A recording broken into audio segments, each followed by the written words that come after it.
explaining what you do. This is Commonplace Binder, Commonplace book, whatever. I'm gonna put this down.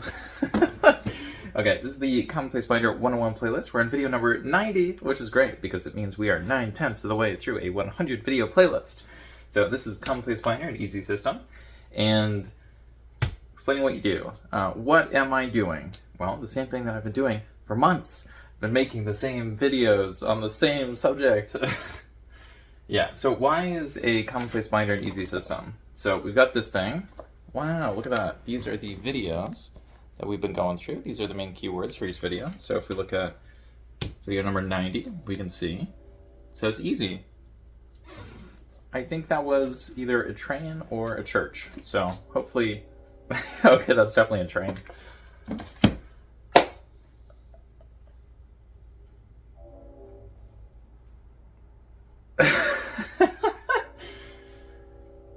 I feel like this video is not on my own terms right now. There's a whole bunch of noise going on.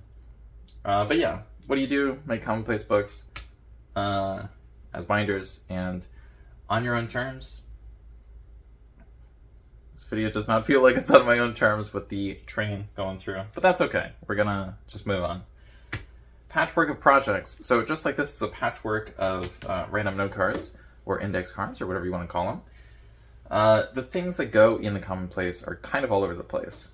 And the reason for that is because it's like the paper thing that came before everybody figured out what sort of paper things they wanted. So before you had a to-do list or a planner or a journal or an album or a scrapbook or anything else, it just went in the commonplace.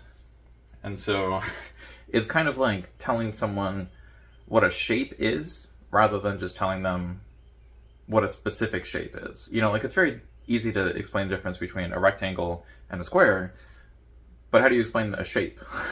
It's like, no, this is the big grouping, like the thing that came before the other things. Yeah.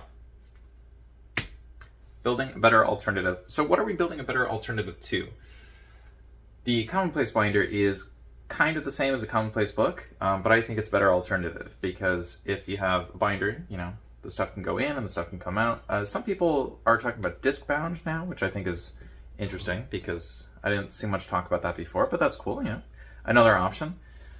I assume that one would work basically the same way. You can take stuff out and you can put stuff in. The benefit to disc bound is, you know, the discs might be smaller and so it might be easier to write in. But I use a binder, and I'm doing 100 videos on the binder subject, so I kind of need to finish the binder subject. But yeah, we might do a disc-bound thing in the future. Probably not. Probably. Probably not. I'll leave that for other people, because this is the thing I do. Aspiring intellectuals. So in the past, pretty much every intellectual in the Western world had some sort of commonplace book. Does that mean you should have one now? Not necessarily. You know, hundreds of years ago, people didn't have computers, so it might be that a lot of those people who did have a commonplace book would use a computer now, or they might use something else entirely. So no need to do the thing that everybody else was doing hundreds of years ago. It might be that they stopped doing it for a good reason. For large tasks. So I do find this to be quite easy for actually writing down the really big ideas I have and trying to figure out how to focus them in a way that I can understand it and that other people can understand it at the same time. So typically a commonplace book is just for you. That's right, just you. Or whoever makes it for themselves. But sometimes people have one that can transfer to other people, although that's kind of like taking over someone's social media account and being the person who gets recommended their content, or like it's weird. You could do it, but it would be a little strange at first. Sculpting your life. So just like you would have to sculpt the algorithm, this is a way to sculpt your life in some ways. Technically, I don't know. That doesn't. That feels a little bit inaccurate. So you will have a place to put pages, and the pages that you put in might not be the pages that stay in forever. And as you replace them, it's not really sculpting, because with sculpting, as far as I know, you're mostly just removing things. Although maybe you're putting things together, although that sounds more like a mason. I don't know all the words anymore, and so one of the things on my to-do list is to get a dictionary, because I'm planning on actually reading through that and making sure I know all the words, because having a computer has kind of trashed my brain in some ways. So I need to relearn all of the words and then read lots of books. Spread too thin. That's part of the reason I'm not getting to the books, because I'm spread too thin working on all the other projects and being in all the different places. And sometimes I'll get really wrapped up in, I need to do this social media stuff right now. It's like, you can take a break, you know? Like if you disappear for a week, yeah, something's probably gonna get lost, but if it's really big and important, like it'll come back to you anyway. So probably don't need to be on social media all day, every day. Yeah. Passion for abstraction. One of the great things about this is I get to just write stuff in a place, and then I get to chop up the writing into a bunch of little bits, and I get to grab them and like move them around, and you know, it might be that 1/10 of one project applies to another project, and I won't really notice until I decide to start slashing some of my old projects up, and I'm like, where am I going to put this? Where am I going to put the pieces of this? Does this apply to anything? And sometimes all of the pieces apply to only one project, which is very disappointing, because I have over 20 of them at any given time, and it's like, buddy, I think you're spread too thin. But the thing is, I'm not actively working on them all the time. Like, I'm working on this, but I'm not really working on any other big projects. So one thing I'm planning on doing before the end of this month is I'm going to add an email to my account, so that way people can email me. But, you know, like, that's not really a huge task, and I have an appointment coming up, and I had an appointment last week, but normally I don't go places or do things. So there are a few little things going on, but it's not really a super stressful thing. Creating lists. So we're just going to make the lists, and then we're never going to do the things, right? No, you gotta gotta do some of the things. Although I will say writing down every single task is probably going to cause more problems. Now, it might be useful to have a little set of notes for when you wake up, like, you know, eat breakfast, brush teeth, get dressed. Maybe you'll add extra things, but I find that if I just write those 3 things down, and I turn on my computer and my phone, and I make my bed, and use the bathroom and drink some water, you know, all the other things are automatic, but 3 of the things are things that I need to understand that I actually did, because I might forget. Mundane Journey. So that sounded pretty small. You know, in some of my other videos I'm talking about, we're going to completely redo all of modern education in every country, starting with this one. And it's like, rebuilding education basically means rebuilding society. So you're saying you're going to rebuild the entire world, and the way to do that is to write down something on a sheet of paper. Maybe. It's a little ambitious. For the preppers. So if the preppers have this, assuming everything breaks, maybe the preppers can put everything back together again. Although, I don't know about that, because I assume the average prepper is probably a person who either lives in the middle of nowhere or has a ridiculous number of resources, and a ridiculous quantity of those resources. And so if they're the resource hoarder, that's not really helping out their community. Why are they going to build a better community afterwards? That doesn't make a lot of sense. And if they're the person who lives in the middle of nowhere, they're trying to avoid community. So I don't really know how this is going to help the preppers remake society, but I do think this is a good thing for preppers to have, because if, you know, you don't have internet or a computer, it might be good to have a book. All right.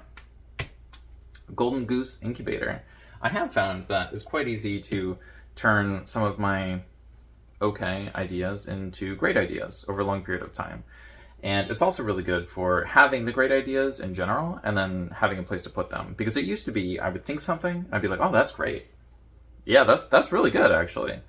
And even when I wrote it down, it was still good. It wasn't like one of those things where it's like, you wake up, and you're like, oh, I have this great idea, you go to write it down, and it's like, orange. Like, what does that mean? But yeah, this is a place where you can put all the stuff, and then every time you visit it, you just expand on it. Although normally this is for ideas that other people have, and then you like do something with that. But if you collect the ideas of other people and then you take notes on those ideas and then you get rid of the original source and you just work on your own stuff, that might create something unique. But I feel like if you're doing that all the time, people might get a little upset about how you're sourcing your information. Peace of mind. So one of the great things about having some stuff be physical and some stuff be digital is I don't really need to worry about like a crisis that it's going to eliminate everything unless it's like the house burning down or something. Like I don't I don't really need to worry about like a full system collapse because my stuff is backed up in multiple different places. You know, like if you have digital stuff, it's probably good to save a copy of that somewhere else. Student autonomy. We're going back to the school stuff every single video. So the reason why I think this is good for schools is because if every single student has one of these things filled with their own unique information, there's an actual incentive to take notes. Because right now it's kind of like we take notes to prove that we took notes. It's like, okay, do we use the notes? Do we get to do anything with them? It's like, no. Now that might have changed a little bit in the decade or whatever since I was in school. However, just because something has changed temporarily doesn't mean it's not going to revert back to what it was before. So it might be good to force this as a long-term thing. All we have to do is, well, like we don't have to force something like this. We could just say every year we add 1 year. So in the first year it's 1 page, second year it's 2 pages, third year it's 3 pages, and you just keep doing that. And after 100 years you have 100 pages.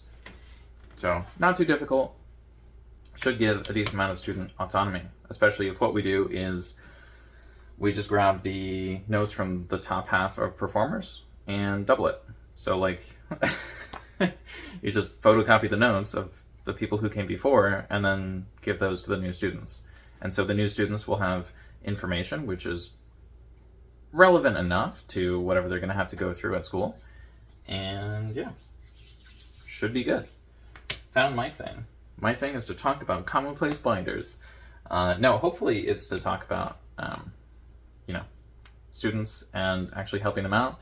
And yeah, that will probably include the Commonplace binder, as I am talking about the postgrad year, which is, the name of the channel. And so that's basically an additional year of high school, and it includes the Commonplace binder as well as a whole bunch of other things, because I feel like it's a lot easier to create an add-on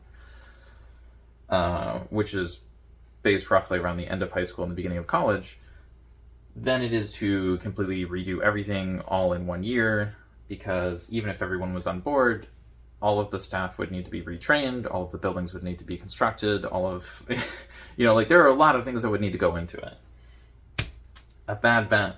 Yeah, I feel like it'd be a bad bet to say, we're going to do everything today, and we're only going to do what I say. Like, no, that's crazy. Don't do that. A bad bet. Is this a bad bet?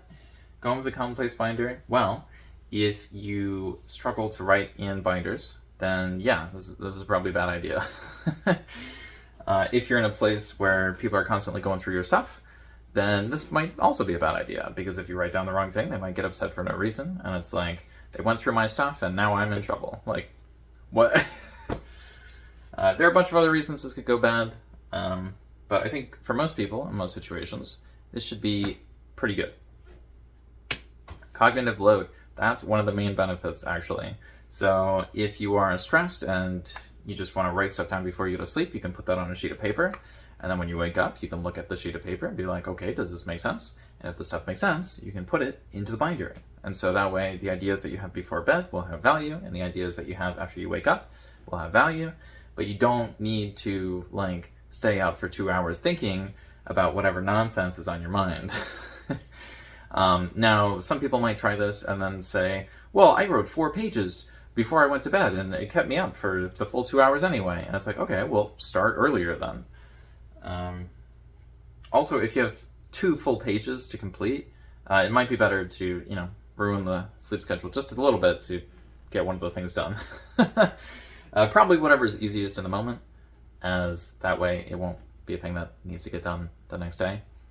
And sometimes things are hard or easy at specific times of day, but obviously if you want to go through the entire process of getting your passport before you go to sleep. That's probably a really bad idea.